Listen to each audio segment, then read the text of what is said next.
Hello दोस्तों, स्वागत है आपके अपने YouTube channel BK science master में। आज फिर से हाजिर हूँ आपके लिए बहुत ही इम्पोर्टेंट क्वेश्चन लेकर। आज हम बात करने वाले हैं मादा जनन तंत्र की। यह क्वेश्चन यूपी बोर्ड 2023 के लिए बहुत ही इम्पोर्टेंट है।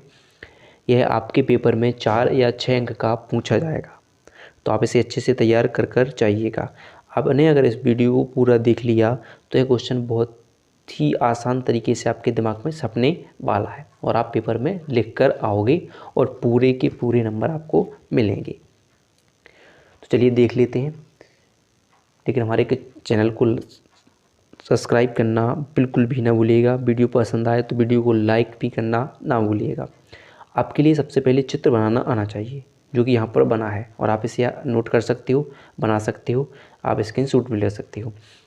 ठीक है, तो चलिए जानते हैं इसके बारे में। हमें सिर्फ इनके मुख्य अंगों के बारे में पेपर में लिखना होता है। और मादा के मुख्य अंग कौन कौन से होते हैं, तो आप देख सकते हो कि अंडाशय, अंडवाहिनी, जिसे हम फैलोपियन नलिका भी कहते हैं, गर्भाशय, योनि और इसकी सहायक ग्रंथियाँ इसके मुख्य अंग होते हैं। हम एक एक करके इनके बारे में जानने वाले हैं। तो सबसे पहले जानेंगे हम अंडाशय के बारे में। अंडाशय क्या होते हैं? तो मादा में 2 जोड़ी अंडाशय पाए जाते हैं। यहाँ पर कि जो कितने होते हैं कि 2 जोड़ी अंडाशय उदर गुहा में स्थित होते हैं। मादा की उदर गुहा में 2 जोड़ी अंडाशय स्थित होते हैं। ठीक है, बात की जाए तो ये लगभग 3 सेमी लंबे होते हैं। कितने? इनकी लंबाई देख सकते हैं। ये जो आपको संरचना दिख रही है, ये क्या है? दोनों संरचना दिख रही है, क्या है? अंडाशय हैं आपके। ये कितने इनकी 3 सेमी लंबे होते हैं और 2 सेमी चौड़े होते हैं। कितनी इनकी लंबाई कैसी होती है? 3 सेमी लंबे होते हैं और 2 सेमी चौड़े होते हैं। और 1 सेमी कितने होते हैं? मोटे होते हैं। ठीक है, और किसकी? एक संयोजी ऊतक की बनी ठोस अंडाकारिक संरचना में होते हैं। ठीक है, क्या होते हैं? इन्हीं के अंदर अंडाणुओं का निर्माण होता है। मादा के अंडाणुओं का निर्माण किसके अंदर होता है? तो अंडाशय के निर्माण अंडाशय के अंदर होता है। आप जानते हो कि निषेचन के बच्चे, जो मादा में बच्चों का जन्म या भ्रूण बनता है, वो कैसे बनता है? इन्हीं के द्वारा। इन्हीं के अंडाणु का निर्माण होता है। वो इनके जो आर्तव चक्र जानते हो, उस समय यानी मासिक चक्र के समय एक अंडा बाहर आता है। इन दोनों में से इनमें अंडाणु का निर्माण होता है और उसी के आधार पर भ्रूण का या गर्भ ठहरता है।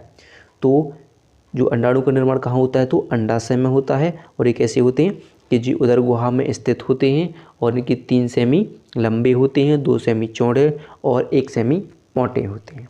अंडाणु का निर्माण किस में हो जाता है? अंडाशय में। और इन्हीं के अंदर 2 हार्मोन्स यानी मादा हार्मोन्स का स्रावण होता है, जिसमें होते हैं एस्ट्रोजन और प्रोजेस्टेरोन।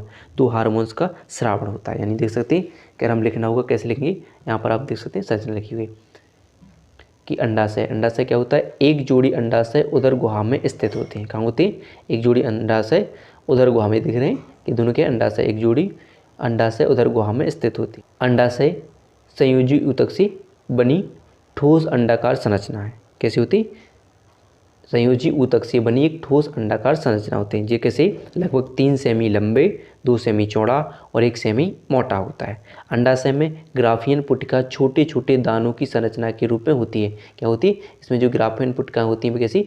छोटी छोटी संरचना के रूप में होती है। और यहाँ पर देख रहे हैं झालरदार कीप से जुड़े होते हैं, यानी स्रावित अंडा। यहाँ पर जो स्रावित अंडा है निकल रहा है और ये कहीं झालरदार कीप से जुड़े होते हैं। और देख सकते हैं कि जैसी संरचना के रूप में उभरी होती हैं, यही अंडाणुओं का निर्माण करती हैं। किसमें? यही अंडाशय में क्या होता है? अंडाणुओं का निर्माण करती हैं। उसमें कितने प्रकार के हार्मोन्स? 2 प्रकार के यानी मादा हार्मोन्स का स्रावण होता है। कौन कौन सी? एस्ट्रोजन और प्रोजेस्टेरोन हार्मोन्स का स्रावण होता है। आप चाहो तो लिख भी सकते हैं कौन कौन से हार्मोन्स का स्रावण करते हैं। तो प्रोजेस्टेरोन, ठीक है, प्रोजेस्टेरोन और कौन सा होगा एक आपका? एस्ट्रोजन। कौन सा? एस्ट्रोजन। एस्ट्रोजन प्रोजेस्टेरोन और एस्ट्रोजन हार्मोन्स का स्रावण किसमें होता है? तो मादा के अंडाशय में इसका स्रावण होता है। अब बात कर लेते हैं हम अगले भाग की। अगला भाग क्या होगा आपका? अंडवाहिनी। आपको देख रहे हो अंडवाहिनी। अंडवाहिनी क्या होती है? ये भी इसी में क्या होता है कि जो आपके निषेचन की क्रिया किसमें पूर्ण होती है? इसी अंडवाहिनी में पूर्ण होती है। जब ये अंडाशय यानी जो एक अंडाशय में एक अंडाणु का निर्माण होकर जैसे स्रावित अंडा निकल रहा है, ये अंड निषेचन करके यहाँ पर आता है ग्राफीन पुट का, ग्राफीन यानी इसे फैलोपियन नलिका कहते हैं। और ये पूरा भाग क्या है आपका, गर्भाशय। और गर्भाशय के नीचे यहीं पर एक ऐसी संरचना, ऐसी बंद संरचना होती है और इसे क्या होती है आपकी पूरी योनि होती है। ठीक है, तो अंडवाहिनी यानी फैलोपियन नलिका में ही जब नर द्वारा नर के शुक्राणु यहाँ से जब जाते हैं, यहाँ से निकलते हैं, तो कहाँ पर, यहाँ पर होते हुए कहीं कुछ शुक्राणु यहाँ से चले जाते हैं, कुछ शुक्राणु यहाँ से, जब जो भी अंडा हर एक मासिक चक्र में मादा के एक अंडा स्राव, यानी हर एक या तो पहले यहाँ से स्रावित होगा एक अंडा, या फिर अगले मासिक में फिर यहाँ से स्रावित होता है। तो मान लीजिए कोई एक अंडा यहाँ पर निषेचन यानी अंडवाहिनी में शुक्राणु निषेचन करता है, यानी फैलोपियन नलिका में। कहाँ पर निषेचन होता है, निषेचन कहाँ पर होता है, तो फैलोपियन नलिका में होता है। तो क्या होती है, एक इसका प्रारंभिक भाग अंडाशय से सटी हुई झालरदार, देखते हैं इसका प्रारंभिक भाग अंडाशय से सटी हुई झालरदार कीप नुमा संरचना यानी से होता है, जो कि फैलोपियन नलिका में खुलती है। किसमें खुलती है, ये फैलोपियन नलिका में खुलती है। अंडवाहिनी वही फैलोपियन नलिका में खुलती है। ठीक है, फैलोपियन नलिका का पश्च भाग गर्भाशय कहलाता है। देख सकते हैं ये भाग पूरा क्या होगा, पूरा भाग क्या कहलाता है, पश्च भाग फैलोपियन नलिका का, पीछे वाला भाग क्या कहलाता है, गर्भाशय कहलाता है। अंडे का निषेचन किस में होता है, फैलोपियन नलिका में ही होता है। देख सकते हैं आप, कैसे लिखेंगे हम, किसका प्रारंभिक भाग अंडाशय से सटी हुई झालरदार कीप नुमा संरचना अंडवाहिनी मुखिका बनाता है, जो फैलोपियन नलिका में खुलती है। अंडवाहिनी का प्रारंभिक सकरा भाग फैलोपियन नलिका तथा पश्च भाग गर्भाशय कहलाता है। अंडे का निषेचन फैलोपियन नलिका में होता है। अगर आपके और भी जानोगे तो अंडवाहिनी गर्भाशय में, देख सकते हैं आप पढ़ चुके हैं, अंडवाहिनी कहाँ पर खुलती है, गर्भाशय में खुलती है। इसका कार्य भी वैसे, इसका कार्य क्या होता है कि जो आपका अंडाणु पल रहा है, जो भी अंडाणु बनना है, अंडाणुओं का भंडारण करना होता है और उसको पोषण देना होता है। यानी इसका कार्य भी क्या होता है, अंडाणुओं का भंडारण और इसका पोषण करना होता है। क्या होता है, पोषण। जो अंडाणु होता है उसका भंडारण और उसका पोषण करना किसका काम होता है, अंडवाहिनी में होता है। अंडवाहिनी में सभी कार्य होता है। तो क्या हो जाएगा, इसका प्रारंभिक भाग क्या होता है, अंडाशय से सटी हुई झालरदार संरचना, झालरदार कीप नुमा संरचना अंडवाहिनी मुखिका बनाता है, और जो कि फैलोपियन नलिका में खुलती है, फैलोपियन नलिका में खुलती है। और अंडवाहिनी का प्रारंभिक सकरा भाग क्या कहलाता है, फैलोपियन नलिका तथा पश्च भाग क्या कहलाता है, गर्भाशय कहलाता है। और अंडे का निषेचन किसमें होता है, फैलोपियन नलिका में होता है। और इन्हीं में अंडाणुओं का भंडारण होता है और अंडाणु का अंडाणु क्या किसका कार्य करती हैं, तो अंडाणुओं को पोषण देने का कार्य करती हैं, पोषण का कार्य करती हैं। फिर अगले भाग की बात कर लेते हैं। अगला भाग होगा हमारा गर्भाशय। आप देख सकते हो गर्भाशय में बना हुआ है, ये पूरा भाग क्या होता है, गर्भाशय। ठीक है, गर्भाशय होता है। गर्भाशय की बात की जाए तो ये कहाँ पर स्थित होता है कि जो इसकी आगे वाला भाग क्या होता है, मूत्राशय, इसके पीछे वाला भाग क्या होता है, मलाशय। गर्भाशय की दीवारों में एक श्लेष में कोशिकाएं स्रावित करती हैं, एक श्लेष में स्रावित करती हैं, जैसे म्यूकस कहती हैं। म्यूकस स्रावित होता है जो जैसे जो शुक्राणु, नर के शुक्राणु और अंडाणु के मार्ग को सुगम बनाती हैं।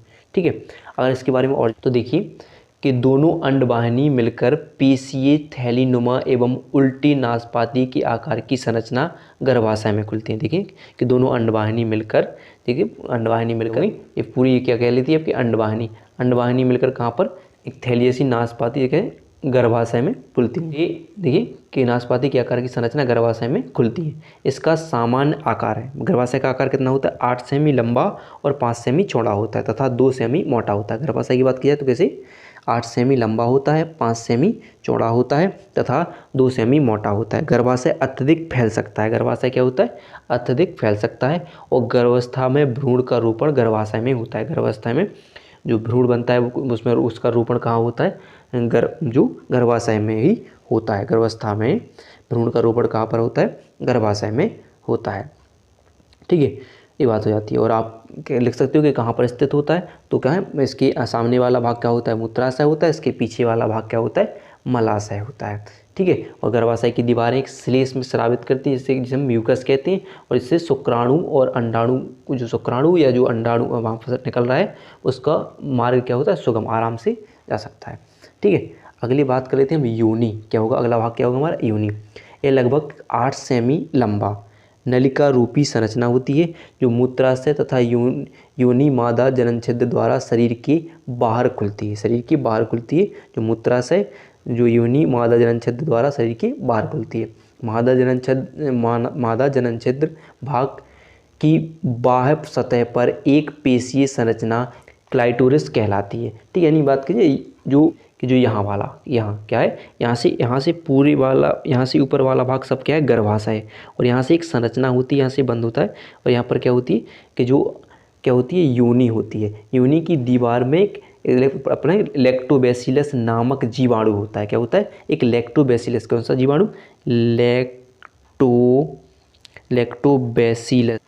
ठीक है, बैसिलाई कह सकते हैं, बैसिलाई, लैक्टोबैसिलाई नामक जीवाणु होता है जो ग्लाइकोजन का अपघटन करने से, यानी ग्लाइकोजन के अपघटन से कार्बनिक अम्ल बनाते हैं। क्या, कौन से अम्ल बनाते हैं, कार्बनिक अम्ल बनाते हैं। क्या बनाते हैं, कार्बनिक अम्ल बनाते हैं।